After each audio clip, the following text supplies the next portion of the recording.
والصلاة والسلام على رسول الله أما بعد.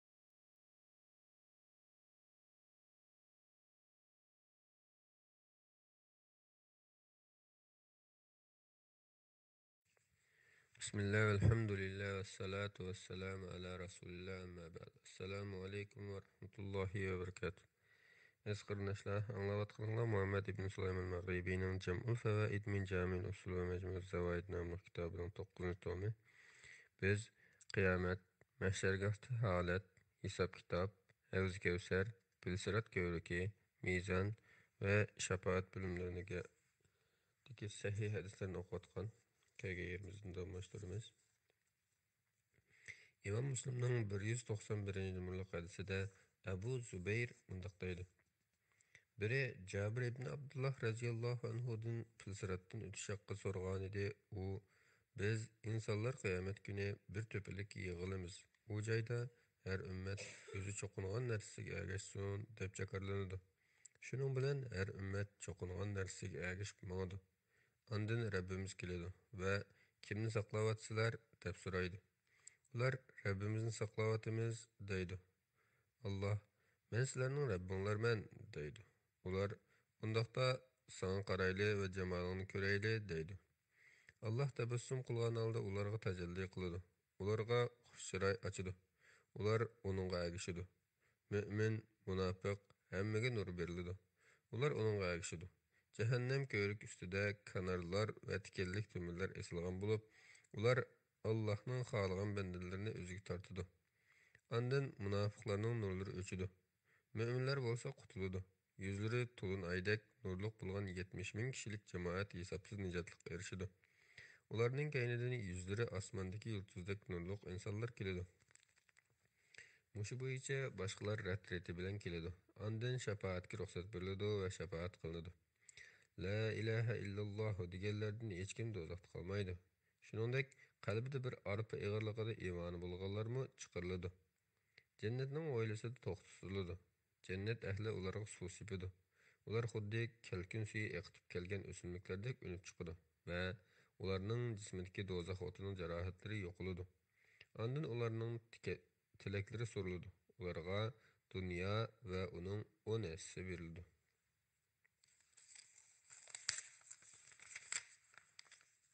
İmam Buxariyning 3685 numaralı hadisida Safvan ibn Muhriz radhiyallahu anhudan mundaq rivoyat qilinadi. İbn Ömer radhiyallahu anhuma biz bilan tavaqquv o'tatdi. Bir kishi uning oldiga kelib, "Ey Abu Abdurrahman yoki İbn Ömer, sen Allohning bandasiga pichirlashish haqida payg'ambar alayhissalomning bir narsa deganligini anglaganmiding?" degan edi. İbn Ömer, "Men payg'ambar alayhissalomning Mümin Rabbiga yaqin keladi. Ondan Allah onu perdarqısıq elib, günahlarını itiraf qıldırdı. Onundan falan günahını bilemsen dep sorasa, o, ey Rabbim, bilemen dep cevap berdi. Bunun asasen Allah, men bu günahını dünyada düşürdüm. Hiç kimnin onundan haberi bolmadı. Bugün mi senin günahını mağfiret kılımen deydi. Şunun bilen onun yaxşılık deptiri yepildi. Emma münafıklar ve kafirlere kelsek, barlıq gıvaqçılarının köz aldıda, bular Pərvergar haqqıda yalğan sözlügerlerdir. Hakikaten Allah'ın laneti zalimlerge buludu, dep nida kılıdı. Tirmizi'nin senedi sahih rivayetinde Aişe radhiyallahu anhadan mundaq rivayet kılıdı. Bir adam Peygamber sallallahu aleyhi ve sellem'nin yanına gelip oturdu ve "Ey Resulullah, mening qullarım var. Ular bana yalğan sözleydi, xiyanat kılıdı, asilik kılıdı. Menim onlarni tillayman ve uruman. Mening alam nim bo'ldi deb so'ragan edi.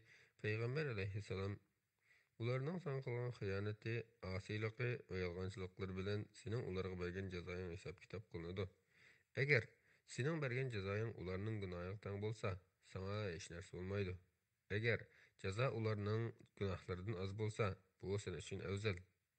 Agar bergan jazoing ularning gunohidan eshib ketsa, ortiq uchun sendan qisos ilinib beriladi dedi. O kishi buni anglab bir tarafga surildi va o'ngrab yig'lashga boshladi. Payg'ambar alayhissalom Alloh taolo Qur'onda qiyomat kuni amallar tortiladigan adolat tarozisini o'rnatamiz. Hech odamga qilch uvol qilinmaydi degan dedi. Buni anglagan u odam Allohning nomi bilan qasamki, ey Rasululloh, Hem özəm, hem ular üçün ulardan ayrılışdan başqa yaxşı yol qalmaptı. Sizlarni guvoh qilamanki, ularning hammasi hozirdan boshlab azoddir, dedi. İmam Müslimning 2969-numurli hadisida Anas ibn Malik radhiyallohu anhudan mundaq rivoyat qilinadi. Biz Payg'ambar alayhissalomning yonida edik. U birdilla kulib ketdi. Ondan nima sababdan kulayotganligini bilamsizlar deb so'radi. Biz Alloh va uning payg'ambari bilguchidir dedik. Payg'ambar alayhissalom mundaq dedi. Bendining Rabbiga xitob qilgandan kulyapman. Benda, "Ey Rabbim, meni zulmdan qutqazmadingmi?" deb so'raydi. Alloh, "Albatta qutqazdim" deydi. Bende, "Men bugun o'z nafsimdan boshqasining guvohligini qabul qilmayman" deydi. Alloh, "Bugun sana sening nafsingga putukchi farishtalar guvoh bo'ladi, guvohlik qiladi" deydi. Shuning bilan bandining og'ziga pijaslanib, a'zolariga gap qil degan buyruq beriladi. A'zolari uning amallarini bir-birlab aytib beradi. Ondan uning so'zlashiga ruxsat beriladi. U a'zolarga qarab, "Holinglarga bor. Voy, men sizlarni yomonliklardan saqlash uchun kurash qilgan edim" deydi.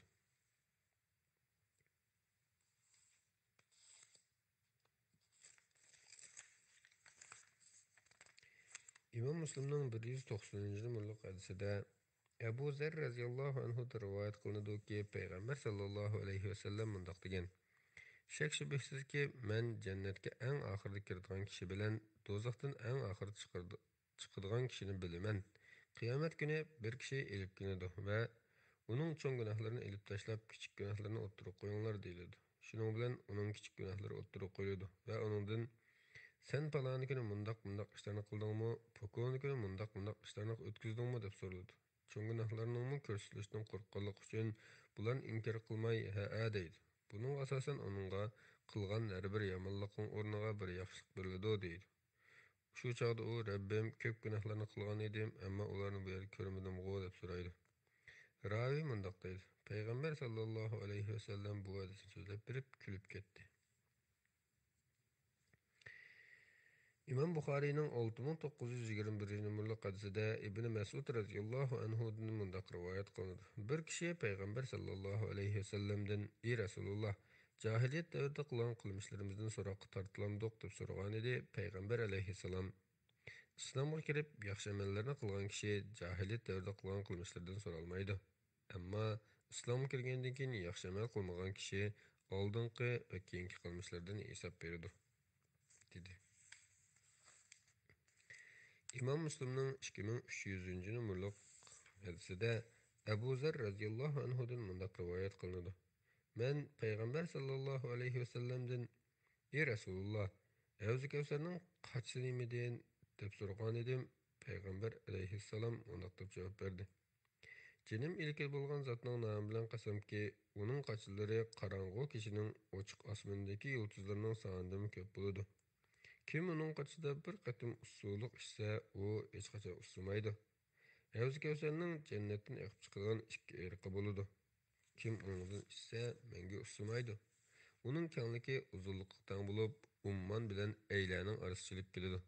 Uning suyi sutdanmi oq, asaldanmi tatliq bo'ladi." İmam Müslimning 2303-numurli hadisida Anas ibn Malik radhiyallohu anhudan rivoyat qilinadiki, payg'ambar sallallohu alayhi vasallam mundaq degan: "Havzi Kavsarning ikki qirg'oqning orasi San'a bilan Madinaning orasida keladi." Yana bir rivoyatda Madina bilan Ummanning orasida keladi degan. Boshqa bir rivoyatda Ayli bilan Yamanning orasida keladi degan. Yana bir rivoyatda u yerdagi oltin va kumush qachilar osmondagi yulduzlarning sonidek ko'rinadi deyilgan. 2292-numurli hadisda Abdullah ibn Amr ibn As radhiyallohu anhudan rivoyat qilinadiki, payg'ambar sallallohu alayhi vasallam: "Havzi Kavsarim bir oylik musobaqa tangdir" degan.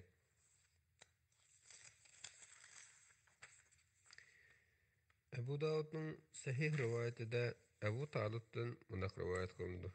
Abu Barza Aslami radhiyallohu anhu Ubaydullah ibn Ziyodning yoniga borgan edi.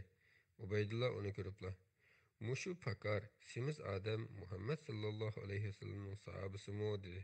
Abu Barza uni demoqchi bo'lganligini tushunib: "Meni Muhammad sallallohu alayhi vasallamning sahabisi bo'lib qolganligim uchun ayblaydigan biror qavm chiqqıcha yashamasman deb o'ylagan edim" dedi. Ubaydullah: Muhammed sallallahu aleyhi ve sellem'nin sahabısı buluş eyip emas. Belki sizler için şereflik işidi. Men seni fakat Devzi Kevser toğuluk soğuk soruşunu çağırtkan edim. Peygamber sallallahu aleyhi ve sellem'den bu vaqt birer eğiz söz anlagan medin dedi. Ebu Berze: Şundaq, bu vaqta onundan 1, 2, 3, 4 yoki 5 qitim emas. Belki bunundan köp qitim anladım. U kim Devzi Kevserni inkar qilsa, Allah onundan Devzi Kevserdan içkizmisin degan dedi. Ondan açılanan halda çıkıp gitti. Tirmizining sahih rivoyatida Samura radhiyallohu anhudan rivoyat qilinadiki, payg'ambar sallallohu alayhi vasallam mundoq degan: Har bir payg'ambarning kuli bo'ladi. Payg'ambarlar qaysimizning kuliga suv ichish uchun kelganlar jiq deb faxrlanishadi. Mening ko'limga suv ichish uchun kelganlarning eng ko'p bo'lishini umid qilaman.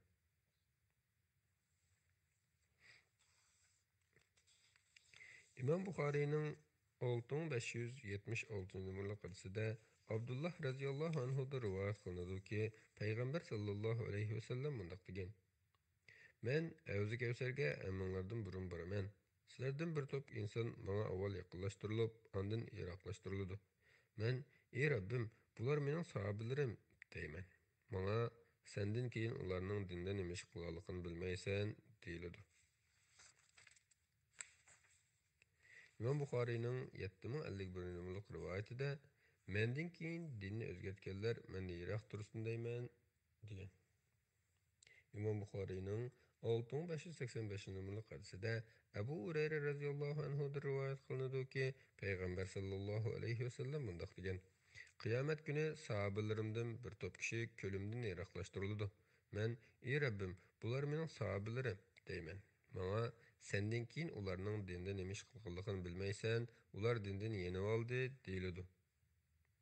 İmam Müslimning 248 numaralı hadisida Abu Hurayra radhiyallohu anhudan mundoq rivoyat qilinadi. Payg'ambar sallallohu alayhi va sallam qiyomat kuni ummatim mening ko'limning bo'yiga keladi. Xuddi bir kishi to'gisini sug'urayotganda boshqa kishining tugisining kelishini to'sgandek, menmi boshqa ummatning kelishini to'sishga harakat qilaman dedi. Sahobalar: "Ey Rasululloh, sen bizni toniy olamsan?" deb so'ragan edi. Payg'ambar alayhissalom mundoq javob berdi: Ha, chunki sizlarning bir bilganlar bor, u belga boshqa hech kimda bo'lmaydi. Sizlar menga tahoratning iznosidan qo'l va peshonalaringlar nur chechib turgan holda kelisizlar. Ichinglardan bir toifa menda yiroqlashtiriladi. Ular mening yanimga kelolmaydi. Men: "Ey Rabbim, bular mening sahobalarim" deyman. Bir farishta menga: "Sendan keyin ularning dinda nima ish qilganligini bilamsan?" deydi. Tirmizining sahih rivoyatida Enes ibn Malik radhiyallohu anhudan mundoq rivoyat qilinadi. Men payg'ambar sallallohu alayhi vasallamdan qiyomat kuni menga shafaat qilishni so'ragan edim. Payg'ambar alayhissalom shafaat qilaman dedi. Men: "Ey Rasululloh, seni qayerdan izlayman?" deb so'radim. Payg'ambar alayhissalom meni oldi bilan pilsirat izlagan dedi. Men: "Seni pilsiratda topolmasam-chu?" deb so'radim. Tarozing endi topsan dedi. U yerdan topolmasam-chu deb so'ragan edim. Havzi Kevsar topsan, men albatta bu 3 joyning birida bo'laman dedi.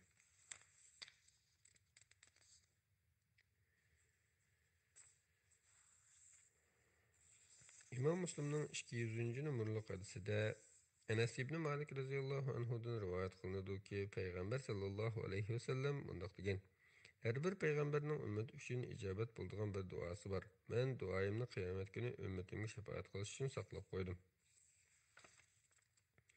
İmam Müslimning 196 numaralı hadisida Enes ibn Malik radhiyallohu anhudan rivoyat qilinadiki, payg'ambar sallallohu alayhi vasallam mundoq degan: Men qiyomat kuni ergashgisi eng ko'p bo'lgan payg'ambarman.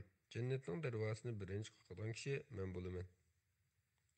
Tirmizining sahih hadisida Jabir radhiyallohu anhu rivoyat qilinadiki, payg'ambar sallallohu alayhi vasallam mundoq degan: Shafaatim ummatimdan cho'ng gunoh sodir qilgan kishilarga xosdir.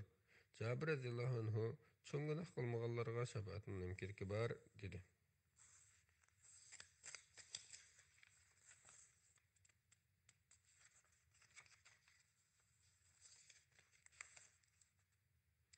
İmam Buxariyning 7510 numaralı hadisida Ma'bad ibn Hilal Anazi radhiyallohu anhudan mundoq rivoyat qilinadi.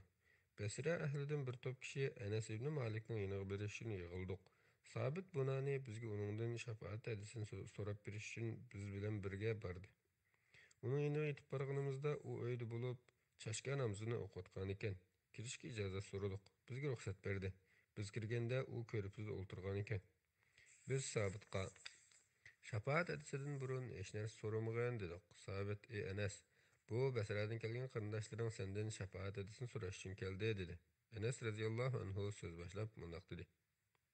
Peygamber sallallahu aleyhi ve sellem mundaq degan edi. Kıyamet günü seldek eqavatkan insanlar Adem aleyhisselamның aldığı kelip, Rabbingdan bizge şapaat tilegen deydi. Adem aleyhisselam, men undaq qılalmayman. Sizler İbrahim aleyhisselamның aldığı beringlar, çünkü o Allah'ın dostudur deydi. Ular İbrahim aleyhisselamның aldığı barады. Umu, men undaq qılalmayman. Sizler Musa aleyhisselamның aldığı beringlar, çünkü o Allah bivas söz qılan kişidir deydi. Ular Musa aleyhisselamның aldığı barады. Umu, men undaq qılalmayman. Sizler İsa'nın aldığı beringlar, çünkü o Allah tarafından kelgen ruhdur deydi. Ular İsa aleyhisselamның aldığı barады. Umu, men undaq qılalmayman. Sizler Muhammed aleyhisselamның aldığı beringlar deydi. Ahiri, ular mening aldığıma keledi. Men şapaat ahliman deyman. Rabbimden ruxsat so'rayman. Menga ruxsat berildi. Men shundoq bir hamdu sano aytamanki, buning ilhomi menga shu chog'ning o'zida berildi. Ondan Rabbimga sajda qilaman. Menga: "Ey Muhammad, beshingni ko'tarib so'zlagin, so'zingga quloq solinadi, xolig'ingni so'ragan narsang beriladi, shafaat tilagin, shafaat qilish huquqi beriladi" deydi. Men: "Ey Rabbim, ümmetim deb yalvaraman. Menga barg'in qalbida arpidindek imoni borlarni do'zaxdan chiqargin" deydi. Men boraman va aytgandek qilaman. Ondan joyim qaytib kelib, avvalgidek hamdusana aytaman va beshimni sajdaga qo'yaman. Menga: "Ey Muhammad, beshingni ko'tarib so'zlagan, so'zingga quloq solinadi, xolig'ingni so'ragan narsang beriladi, shafaat tilagin, shafaat qilish huquqi beriladi" deydi. Men: "Ey Rabbim, ümmetim deb yalvaraman. Menga barg'in qalbida teriqchilik imoni borlarni do'zaxdan chiqargin" deydi. Men boraman va aytganidek qilaman. Ondan joyim qaytib kelib, yana avvalgidek hamdu sano aytib, beshimni sajdaga qo'yaman. Menga: "Ey Muhammad, beshingni ko'tarib so'zlagin, so'zingga quloq solinadi, xolig'ingni so'ragan narsang beriladi, shafaat tilagin, shafaat qilish huquqi beriladi" deydi. Men: "Ey Rabbim, ümmetim deb yalvaraman. Menga barg'in qalbida teriqdimi az imoni bo'lganlarni u yerdan chiqargin" deydi. Men boraman va aytgandek qilaman. Enes radiyallahu anhu'nun yenidan chiqqandan keyin hamrohlarimga Hasan bilan uchrashib, uningga Anas ibn Malikdan olgan hadisimizni aytib berayli. U hozir Abu Hanifaning uyida turyotidi dedim. Shuning bilan uning oldiga berib salom qildik. Kirishga ruxsat bergandan keyin: "Ey Abu Said, biz hozir qirinishing Anas ibn Malikning yenidan kelyapmiz. U bizga shafaat haqida anglab boqmagan bir hadisni anglatdi" dedik. U nimani anglatdi deb so'radi. Biz anglaganlarimizni so'zlab berdik. U boshqa nima dedi deb so'radi. Bizga bundan boshqa narsa demadi dedik.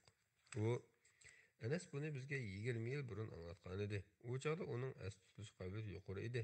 Hozir unutdimu yoki sizlarning shu so'zga eslab olib amal ibodatdan susilishib qolishinglardan qo'rqinishimni bilmadim. Ba'zi narsalarni aytmabdi dedi. Biz: "Ey Abu Said, u unutgan yoki demgan joyini bizga aytib bergin" degan edik. U kulib qo'yib mundaq dedi. "İnson aldiraqsan yaratilgan. Men sizlarga buni aytib berish uchun dedim. Anasning bizga aytib berishicha, payg'ambar alayhissalom yana mundaq degan ekan: 4-chi qatim Rabbimga yuzlanib, avvalgidek hamdu sano aytaman va beshimni sajda qo'yaman.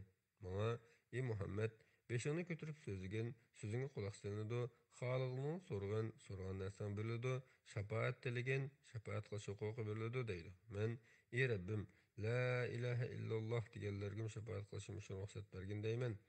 Allah Taala izzetim, büyüklüğüm, kattılıqım ve azmetimning hurmatim uchun la ilaha illalloh deganlarning hammasini do'zaxdan chiqaraman deydi.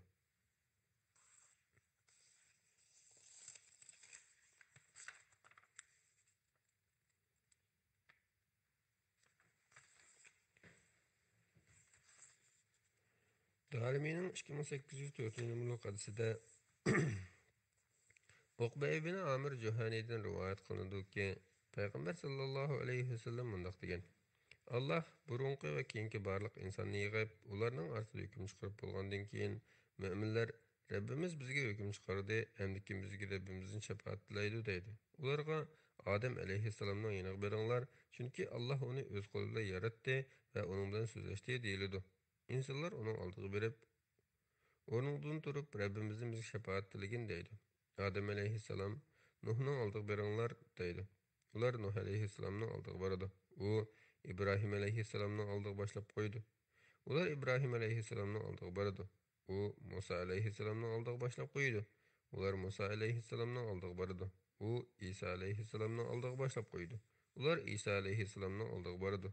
U men sizlarni savossiz payg'ambarning oldiga boshlab boraman deydi va ular mening oldimga keladi.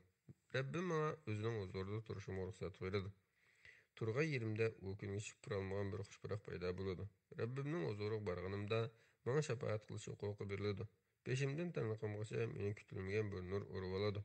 Shu chog'da kofirlar shaytonga, mo'minlar o'zlariga shafaat qiladigan birini topdi. Endi senmi o'rnidan turib Rabbingdan bizga shafaat tila, chunki sen bizni yo'ldan ozdirding deydi.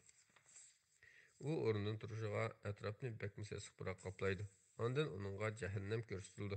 U shu chog'da mundoq deydi: Allah haqiqatan sizlarga itoat qiluvchini mukofotlash, osiylik qiluvchini jazolashdan iborat rost va'dani qilgan edi, va'dasiga vafo qildi. Men sizlarga o'lgandan keyin tirilish, savob, jazo deganlar yo'q deb yolg'on va'da qilgan edim, va'damga xiloflik qildim deydi.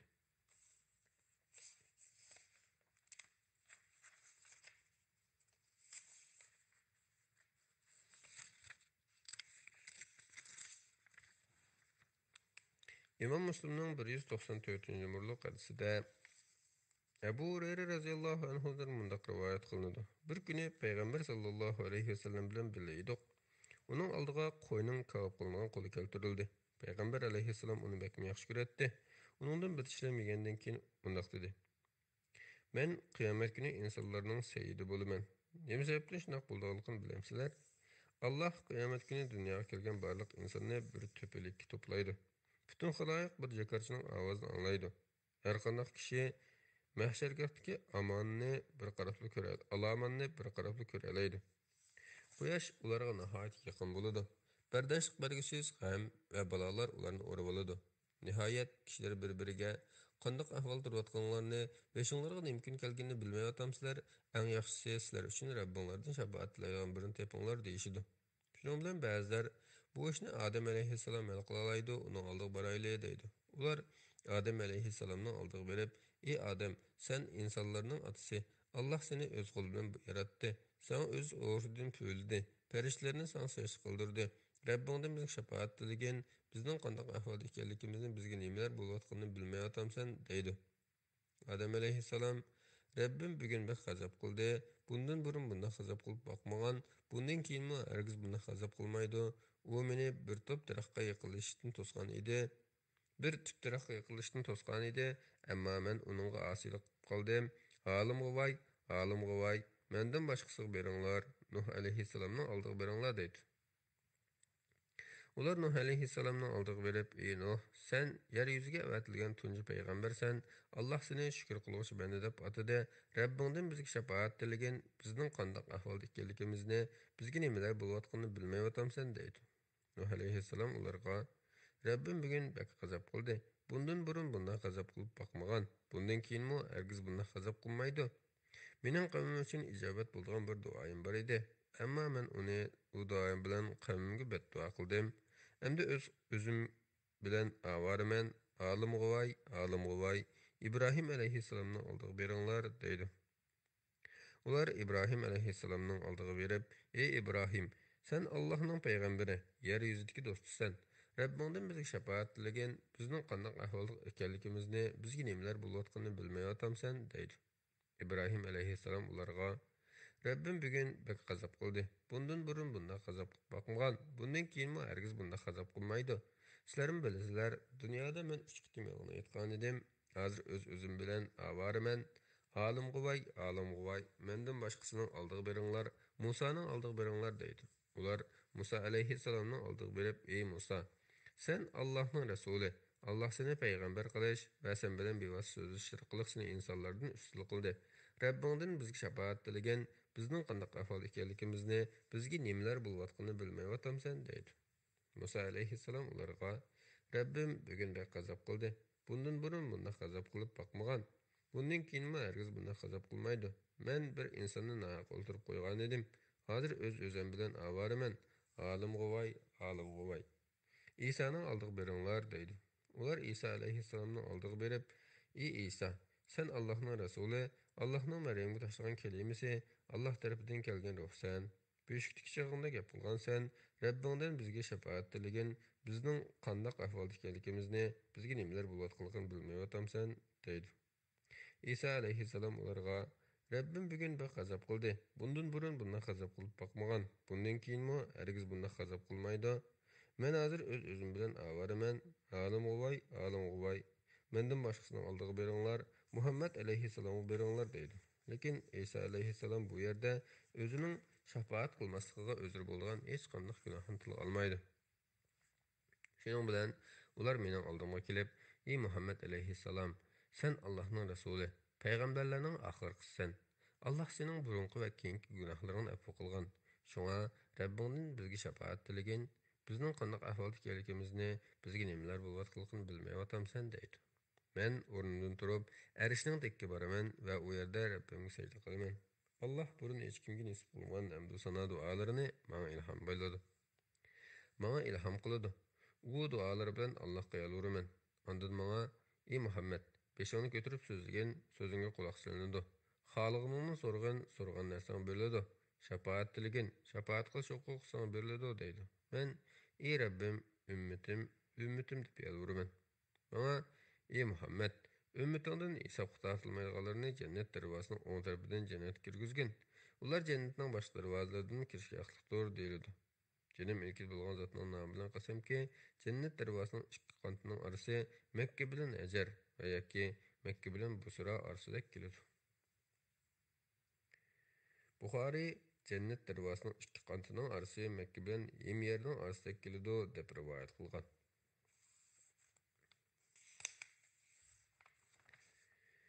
İmam Müslimning 195-numaralı hadisida mundaq deyilgan. Qiyomat kuni Alloh insonlarni bir joyga yig'adi. Mu'minlar o'rturadi. Ularga jannat yaqinlashtiriladi.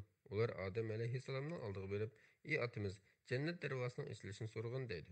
Odam alayhissalom, "Bilamsizlar, Alloh sizlarni jannatdan otanglarning xatosi tufayli chiqardi. Men bu ishning ahli emas. Allohning do'sti bo'lgan o'g'lim İbrahim alayhissalomning oldiga beringlar" deydi. İbrahim alayhissalom ularga, "Men bu ishning ahli emas. Gerçi men uning do'sti bo'lsam-mu, bundaq hurmatga sahib emasman. Shuning uchun sizlar Musa alayhissalomning oldiga beringlar." Davomi yuqoriga o'xshash bo'lib, uningda yana mundaq deyilgan. Alloh omonat bilan sizlar rahimni avatadi. U ikkisi pilsirat ko'rikning o'ng va so'l tarafida turadi. Eng boshda o'tganlar uningdan chaqmoq tezligida o'tadi. Men, ya'ni Abu Hurayra, "Ey Rasululloh, ota-onam sana fido bo'lsin. Chaqmoq tezligi qandoq bo'ladi?" deb so'ragan edim. Payg'ambar alayhissalom, "Chaqmoqning chaqqanini ko'rganmi? U ko'zni yumib ochqicha o'tib ketadi. Uningdan keyin kelganlar shamoldek, uningdan keyingilar qushning uchidek tezlikda o'tadi. Uningdan keyingi insonlarning tezligimi o'z amallariga yarasha bo'ladi. Payg'ambaringlar pilsirat ko'rik ustida turib, Rabbim salomat o'tkizgin" deydi. Hatto amallar oz kelib qolganlar pilsiratdan minib o'tishga qodir bo'lolmay o'mlab o'tadi dedi. Tirmizining sahih hadisida Abu Said radhiyallohu anhu rivoyat qilinadiki, payg'ambar sallallohu alayhi vasallam mundaq degan: "Qiyomat kuni men odam bolasining eng ulug' bo'laman. Maqtanish yo'q. Qo'limda hamda sano bayroq bo'ladi. Maqtanish yo'q. Odam avlodining hammasi mening bayrog'imning ostida bo'ladi. Qabridan birinchi bo'lib kirilgan kishi men bo'laman. Maqtanish yo'q. İnsanlar uch cho'ng qo'rqinchga duch keladi va Odam alayhissalomning oldiga boradi." Davomi yuqoriga o'xshash bo'lib, uning yana mundaq deyilgan. Oxiri ular İsa alayhissalomning oldiga boradi. İsa alayhissalom, "Ummatim Allohni qo'yib, menga cho'qingan tursa" deydi.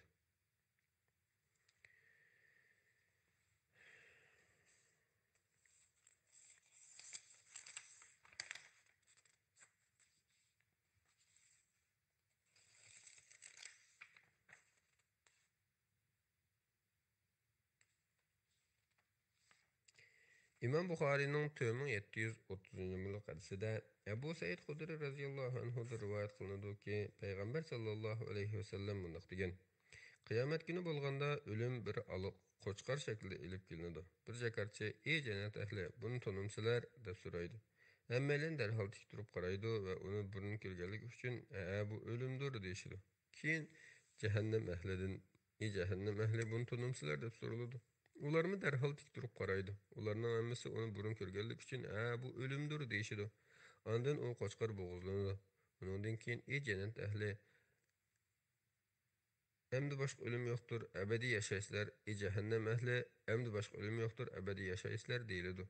Ondan payg'ambar alayhissalom ularni asrat kunidan ogohlantirgan. U chaqda hamma ish bir taraf qilingan bo'ldi. Halbuki ular g'aflatdadir, qiyomatni inkor qilmoqdadir degan oyatni o'qidi. Alloh taolo hammamizni o'zining fazl marhamati bilan do'zaxning azobidan qutuldirsin. Firdavsil a'la jannatini mukofotlasin. Assalomu alaykum va rahmatullohi va barakatuh.